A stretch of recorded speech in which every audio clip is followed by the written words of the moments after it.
Porque no está grabando. Acá tengo a mi, ¿cómo se llama? Ayudante Joaquín, yo no tengo ni idea cómo hacer esto, es un desastre. Bueno, los gobernadores, parágrafo 75. Después de la figura del virrey aparece la figura del... Escuchen, esto era otra pregunta importante. Las provincias.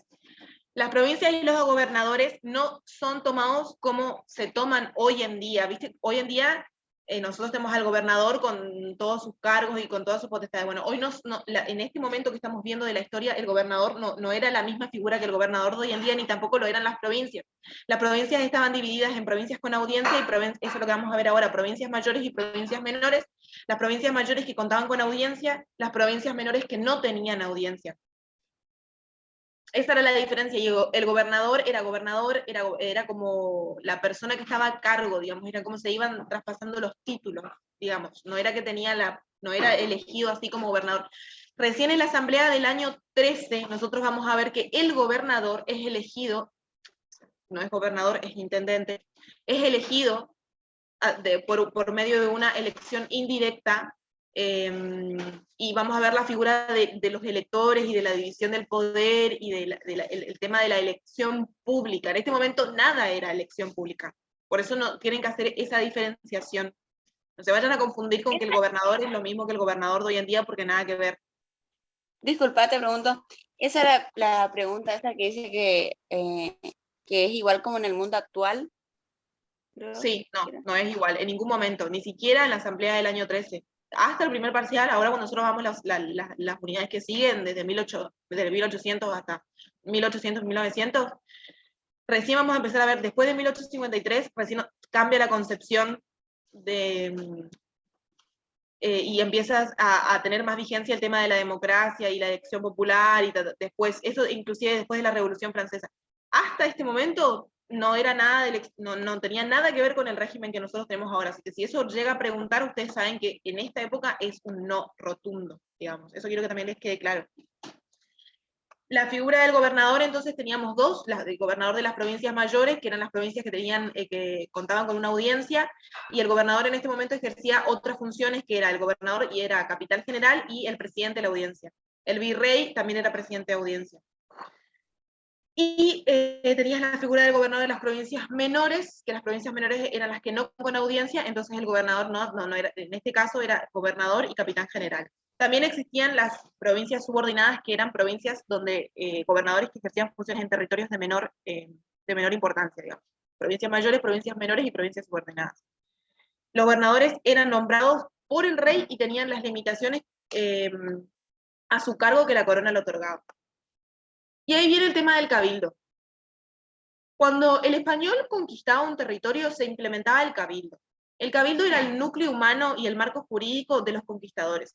Nosotros en la unidad 2 tenemos que ver cuando vemos los estamentos, cuando se ven los estamentos que residían en las Indias, vamos a ver que estaban los blancos, los indios, los mestizos, o sea, los blancos, españoles y peninsulares, los españoles y peninsulares eran los españoles peninsulares, y tenían los blancos americanos, que eran los criollos.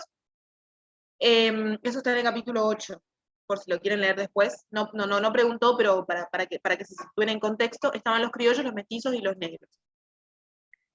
Existían tres clases, una estratificación, como en un triángulo, de tres grupos de personas. En la cúspide de la pirámide nosotros encontrábamos a tres personas, o a tres, no eran personas, sino tres instituciones, que eran los beneméritos, los sacerdotes y los funcionarios, que eran los que tenían las más altas jerarquías en las Indias. Cuando nosotros hablamos de cabildo, hablamos de los beneméritos, hablamos de los funcionarios más reconocidos en el tema de la conquista, y son los españoles de la conquista, o sea, son los aristócratas de la conquista, dice específicamente. Entonces, los cabildos eran muy centralistas y eran muy acotados, digamos, no era hacia todo el pueblo. Cuando un español conquistaba, formaba un cabildo que era el núcleo humano, pero representaba entonces a quién, a la comunidad de los vecinos, o sea, los españoles más elevados en su rango social, por así decirlo. ¿Se entiende o no se entiende lo que trato de decir? Sí, sí. no tenía normas específicas, sino que las normas eran aisladas y sacaban de la tradición y de las normas de otros cabildos. Era una política muy centralista, y bueno, tenían también la forma de recaudación, que era a través de los árbitros y de los propios. Eso no preguntó, pero eso lo van a leer en la parte de cabildo. Yo, en la parte de cabildo, que es el parágrafo 85, yo les recomiendo que hagan esta distinción. ¿Qué era el cabildo? A qué comunidad representaban y qué modelo tenían impuestos. Cuando se dice que se hace la primera junta, se toma la forma del cabildo. Después lo vamos a ver también cuando estudiemos las unidades 5, 6 y 7. Entonces el cabildo básicamente eso. Sobre cabildo, digamos. También tenían los alcaldes ordinarios, los funcionarios especiales y los regidores, que eran las personas que estaban a cargo, digamos, pero, o sea, los funcionarios, pero eso no pregunta, y creo que sea importante. Entonces, los cabildos tenían distintas funciones: registro de títulos, gobierno comunal, asesoramiento y control político y administración de justicia. Esas eran las funciones del cabildo. Bueno, yo ahí ya tengo como que lo importante ya está, digamos. ¿Ustedes tienen alguna pregunta? ¿Tienen alguna duda de la unidad 3? Porque ahí yo ya vengo con el gobierno de los Borbones, chicos. Ya paso a la unidad 4.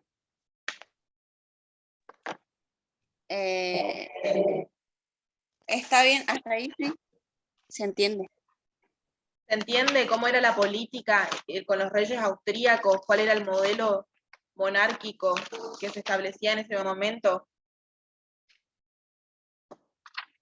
¿Cuál va a ser el trance que se va a dar desde los reyes austríacos hacia los reyes borbones?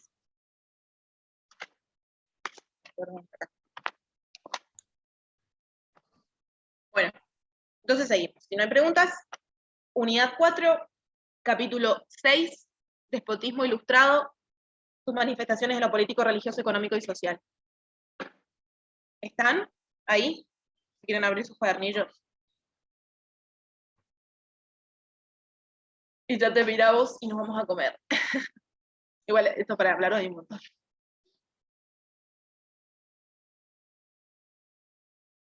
¿Alguien me quiere decir ok, así puedo seguir? Ok. Vamos, que queda poco. Tengo que ir a cocinarme. En el siglo XVIII, en el año 1700, 1700, muere Carlos II y convoca al reinado en un testamento, porque también como si muere convoca, bueno, deja un testamento que convoca al príncipe de Anjou de Francia a ocupar el trono. Entonces, muere Carlos II, que es el último rey austríaco, y convoca al príncipe de Anjou, que es de Luis XIV, de Luis... sí, Décimo cuarto. eso. Lo convoca al trono de España. Entonces, el príncipe va a ocupar el trono de España. ¿Qué pasa? El archiduque austriaco quiere mantener la descendencia austríaca en la península ibérica, entonces dice, no, a ver, no. Entonces le comienza una guerra.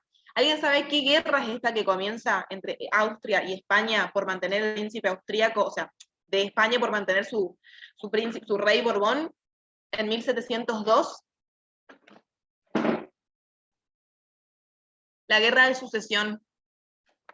En este momento aparece la guerra de sucesión por mantener al rey Borbón entre España y Francia. Entre España y Austria, perdón. La guerra de sucesión finaliza ¿con qué? Con el Tratado de Utrecht en el año 1513. ¿Se entiende?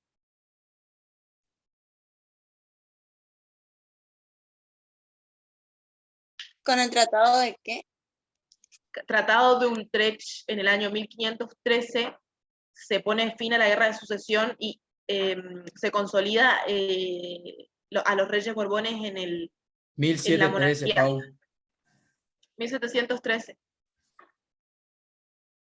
Se consolida la monarquía borbónica. ¿Qué pasa entre 1702 y 1713? un acontecimiento importantísimo que es el libre comercio y el comercio mercantil del narcotráfico, que afecta a la flota marina mercante de España y que atenta contra los sistemas de flotas y galeones, que después se va a preestablecer el libre comercio, que va a ser lo que se va a salvaguardar, digamos, por así decirlo, la economía española, porque España en este momento va a pique con el tema del narcotráfico y el comercio de negros. ¿Se acuerdan de que habíamos hablado de eso en clase, del comercio de negros y todo eso? Bueno, entonces, muere Carlos II y empieza la guerra de sucesión entre España y entre Austria por mantener al rey Borbón. ¿Qué pasa en este momento? España le pide a su aliado Francia que se ocupe de los territorios ultramarinos, o sea, de las colonias, porque él no se puede hacer cargo, está muy inmiscuido con el tema de la guerra que tiene que contra Austria. Entonces, en ese momento, Francia empieza a merodear por las costas ultramarinas, sacando su provecho de los comercios y del traslado de mercaderías desde Francia hacia las Indias. ¿Qué es lo importante en el despotismo ilustrado? ¿Cuál es lo que remarca el despotismo ilustrado? Que era una pregunta. Se tradujo en un acentuado centralismo. Los organismos que representaban alguna autoridad al margen del rey fueron reprimidos, o sea, todos los organismos que tenían funciones al margen del rey se eliminaron. El rey tenía la figura única, la potestad única y absoluta. Se robusteció totalmente el poder del rey. El rey era digamos, no lo puedo decir de forma más clara para que me entiendan. Sí, no sé si alguno quiere decirme, se entiende, digamos, porque no. Digamos, claro, en este momento, en el despotismo ilustrado, que es despotismo ilustrado porque es el periodo de la historia que precede a la Revolución Francesa y al cambio de edades, o sea, de la Edad Media se pasa a la Edad Moderna, en 1789 específicamente. Entonces, el despotismo ilustrado se caracteriza por el robustecimiento del poder real. Se suprime la Casa de Contratación y en 1790 desaparece directamente la Casa de Contratación, que se acuerdan que era el órgano que residía en la península con el heredamiento legal y jurídico de las Indias. El Consejo Real y Supremo de las Indias pierde todas las facultades y el rey establece 4 órganos, en el cual uno de esos se encargaba de los asuntos indianos. Bueno, ¿alguna pregunta sobre esto?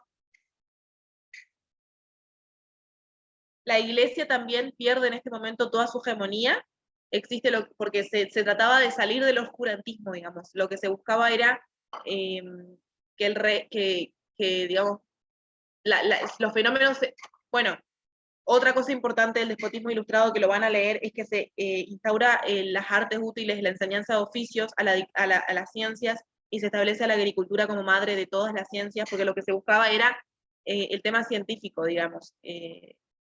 Ya no lo que tenía que ver con el oscurantismo del medioevo, sino con el ilustrismo, que es el que le precede a la Edad Moderna, digamos.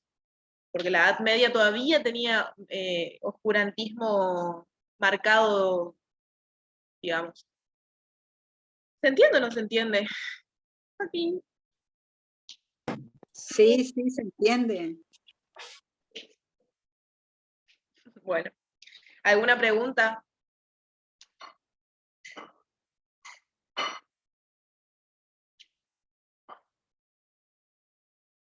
Bueno, seguimos entonces.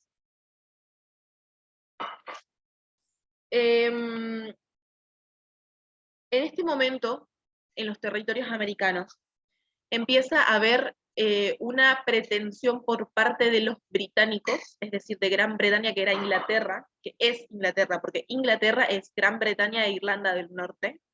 Por eso le digo que tienen que estudiar mucha geografía también para entender el tema de cómo se da la disposición. Vos decís Gran Bretaña y no vas a entender que Gran Bretaña es Inglaterra. Cada vez que dice Gran Bretaña en el libro, cada vez que lean Gran Bretaña se refiere a Inglaterra. Gran Bretaña e Irlanda del Norte, todo forma parte de Inglaterra.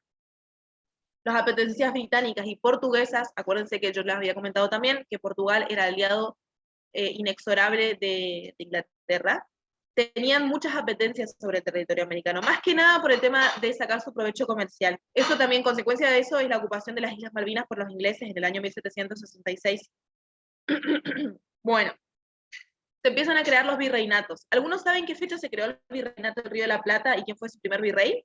1776 y fue Cisneros. Ceballos. Ceballos, perdón. Después Cisneros. Exactamente, Cisneros sí, a Cisneros lo vamos a ver en las próximas unidades. Ceballos fue el primer virrey en el 1776, como dijo el compañero. Y eso tenía Se dan dos procesos fundamentales: la Revolución Norteamericana de las colonias inglesas y la creación del Virreinato del Río de la Plata en América. Acuérdense de esa fecha, 1767, 76 y 1789, son fechas icónicas para nosotros, para los estudiantes de Historia Constitucional, icónicas. Tienen que ponerse así con un resaltador amarillo. Bueno. Entonces, vamos a ver el tema del libre comercio. ¿Qué pasó cuando España, libre comercio está en el parágrafo 179, qué pasó cuando España le pide a su aliado Francia que merodee porque se ocupe de los territorios ultramarinos? Francia le prende las luces y dice, bueno, acá voy yo a sacar mi tajada, a sacar mi ventaja sobre esta preposición, o sea, sobre esta ventaja que me dan los españoles. Y se establece en Buenos Aires estaba establecido el sistema del comercio de negros, el comercio de Guinea, la compañía de Guinea que tenía residencia en Francia. Entonces, había un comercio que era legal, estaba bajo el marco legal, que era el comercio de los negros, que salían desde Buenos Aires, digamos, que se ocupaba Francia. Pero al margen del comercio legal de negros, se estableció un comercio no menos provechoso, ilegal, que era la mercadería que traía Francia hacia las Indias, que nosotros exportábamos negros, ellos importaban mercaderías de todo tipo. También se exportaban cueros, grasas, etcétera, y obviamente oro, se llevaban de acá, oro, plata y piedras preciosas, al margen de todo esto. Pero se empezó a importar manufactura desde Francia hacia las Indias, hacia el Río de la Plata. Esto fue un desastre porque atentó contra la producción rioplatense, digamos, contra la producción indiana. Había sobreabastecimiento de todos los productos. Era tal el sobreabastecimiento de productos que los productos que llegaban por Chile y por el Río de la Plata eran exportados hacia Perú de forma ilegal, y eso atentaba también contra la circulación Lima-Perú, que era la vía legal por la cual se llevaba mercadería desde la zona del Río de la Plata hacia la zona del Perú. O sea, se empezó a armar un desastre. En el 1713, con el Tratado de Utrecht, Francia pierde la hegemonía y España hace un tratado con Inglaterra le cede concesiones negreras, le cede concesiones sobre el tráfico de los negros. Y entonces acá empieza el tráfico ilegal, pero por parte ya no de Francia, sino por parte de Inglaterra. Entonces el tráfico legal sigue en auge, sigue en aumento. En este caso ya es por Inglaterra y no por Francia. Entonces, en un momento se dieron cuenta que era tal la evasión fiscal y tal el comercio al margen de la estructura legal, el comercio ilegal, que los españoles buscaron reactivar el sistema de flotas y galeones, pero no fue exitoso, digamos, no pudieron.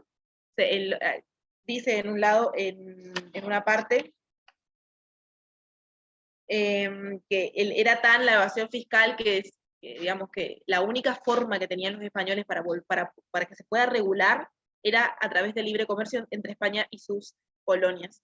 Entonces se estableció el libre comercio y se estableció el régimen de navíos de registro, que se suprimieron todos los gravámenes, o sea, todos los impuestos que tenían antes se suprimieron y solamente quedó uno, quedó a disposición. Entonces en este momento es como que de esta forma se reguló el tema del tráfico ilegal y se pudo manejar, por así decirlo, porque España estaba perdiendo total hegemonía y Inglaterra, tanto primero como Francia y después como Inglaterra, tenían total hegemonía sobre el contrabando, digamos, todo esto tiene que ver con contrabando. Inclusive en el 1777 también dice que el virrey del Río de la Plata hace un tratado de autointernación que determinaba que el Río de la Plata iba a poder comerciar libremente con España, y después, más adelante, en el 1778 se establece que Buenos Aires, o sea, se establece que el Río de la Plata, que Perú y que Chile van a poder comerciar también libremente entre ellos. O sea, todo esto derivó en el libre comercio, ya sea entre la España con sus colonias y las colonias entre sí. ¿Se entiende esto? Sí, sí. Y bueno, después del libre comercio, viene el régimen de intendencias, que creo que es el último título que vemos, me parece, y ahí ya viene la unidad 5, porque así lo tengo yo en 198, parágrafo 198, régimen de intendencias. Lo que se buscó con el régimen de intendencias es acentuar el poder central en los territorios ultramarinos en las colonias, proveer el desarrollo económico y acentuar el centralismo político del imperio. El sistema había sido experimentado primero en Francia y después se pasó a las Indias. Y en las Indias estaba establecido por la Real Ordenanza para el establecimiento e instrucciones de intendencias del ejército y provincias del Virreinato del Río de la Plata. Entonces, el régimen de intendencias quería asegurar el centralismo, digamos, controlar manifiesto el poder. El sistema de intendencias empezó a aplicarse por la Real Ordenanza. En 1790 estaban distribuidas en todo el imperio el régimen de las intendencias, y de acuerdo con el nuevo ordenamiento del virrey, las intendencias se dividieron en 8, que son la de Buenos Aires, la de Asunción del Paraguay, la de Córdoba, de Tucumán, Salta de Tucumán, Potosí, Charcas, Charcas, Potosí, sí, está bien, Chocambamba y La Paz. Y La Paz. El intendente era la cabeza de estas intendencias y el intendente era nombrado por el rey. Existían también las ordenanzas en este momento que se otorgaban a los intendentes las siguientes funciones: la causa de política, de hacienda, de justicia y de guerra. Todo esto tenía que ver era la función del intendente, que se establecían ordenanzas que eran expedidas para las diferentes intendencias. Bueno, se entiende más o menos, ¿no? Sí. Bueno, y ahí termina la unidad. Yo ya tengo ahí la disolución de la monarquía en la unidad 5, así que si esa le quieren ver la clase que viene, digo yo, cuando nos podamos juntar de vuelta. Bueno, sí. Sí, Pau. Bueno, Sí, tenemos tiempo también. claro, se pudieron sacar las dudas. ¿Hay alguna duda que se quieran sacar con respecto a estas unidades?